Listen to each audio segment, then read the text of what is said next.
asking that. We're also asking if you are a carer. Do you look after a child who's got a health problem or a disability, or maybe an ageing parent, or maybe your husband or your wife? I'd love to hear your story. Tell me about the person you could look after. And tell me how you cope financially, because this is the scandal, really. We've got people looking after family members, because that's what people do in families. But why we should force people who give up their lives to look after someone else and save the country, the NHS, social services, whoever it is, billions of pounds, why we should force them to live in poverty, I really don't know. And we're asking these people to live on 52 quid a week. That's the value of carers allowance. And that's the people who get it, because as soon as you retire, you receive your state pension, you lose your carers allowance anyway. Been talking about this on the show with people who are carers here in Berkshire today, who are off up to London on a protest march on Budget Day. They're off to the Houses of Parliament. Maureen is in 3 Mile Cross. She's going to be taking part today. She looks after her husband and her 2 adult sons, and she told me how she copes. Well, you just have to, don't you?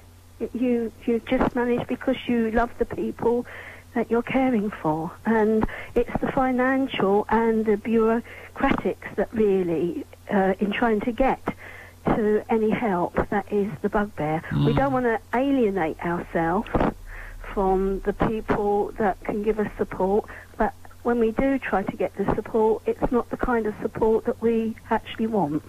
So, I mean, you say it's the financial stuff that's hardest. I mean, you've got to cope with the situation, first of all, that, you know, perhaps life is not as you would wish it. I don't know, is that fair?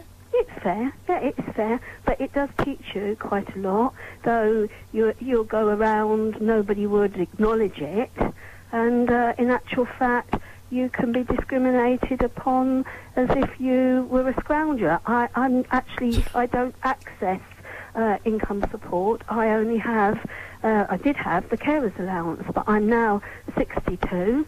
I've just accessed my pension, and I get less than I would have got on carers allowance. Yeah. I get £37. This is the absolutely outrageous thing. The outrageous thing about carers is that as soon as you reach pensionable age, you lose your carers allowance. The carers allowance is barely worth having anyway, but that doesn't mean you want it taken off you just because you reach a certain age. Like, suddenly you don't need the money anymore. That is ridiculous. I'm passionate about this because the government, they promised us carers a lot more than what they've given us. If you are a carer, I'd like to hear your story and how you feel about all this. Call me on 0845 900 1041. Here's Christine now. Hi, Christine.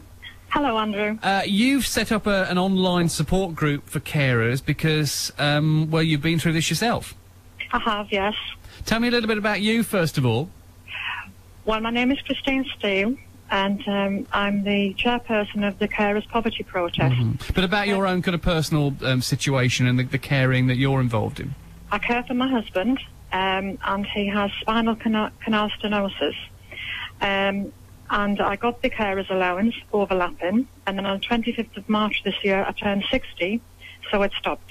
Because you're then entitled to your pension, so right. To some extent it's replaced by the pension, but... It is, I don't know, I know it feels so unjust to people, it always has, that, you know, suddenly the money that you're given to look after someone stops because, in theory, you wouldn't have had a job, you wouldn't have been earning, so somehow you don't need it anymore. It is, sorry. I was just going to say, you're one of the leading lights then behind the idea of marching on Parliament today, on Budget Day. What are you trying to achieve? What do you think you'll get out of this, Christine? Well, we're hoping to, call upon the government to talk to carers, help them financially, really, and not to burden them with the overlapping benefits and paperwork. Carers who care 24/7 are saving them billions, and they deserve better. We have Committee Room 10 available to us today, and any carers that are coming to London, if they just give their MP's offices a call, the MPs will be there to talk to them.